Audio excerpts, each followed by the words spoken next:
కంటి మీద కునుకు వేయకుండా కుమిలిపోతిరో, ఇంటి మీద ధ్యాస విడిచి ఒంటరినై వస్తిరో. మేడమిద్దలెన్నున్నా నాతో అవి రావురో, మూడు నెల ముచ్చట ఈ జీవితమని తెలుసురో.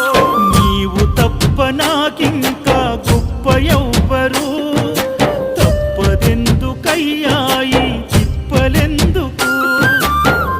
ఒక్కసారి చూడయ్యా వేడుకున్న రావయ్యా, చిరు చిరు నవ్వుల బంగారు బాలుడా, కాంతగిరుల దివ్య జ్యోతి ఈ కలియుగాన వెలసి, నిన్ను నమ్ముకున్న భక్తులకు దర్శనమిచ్చి ఎంత దూరమో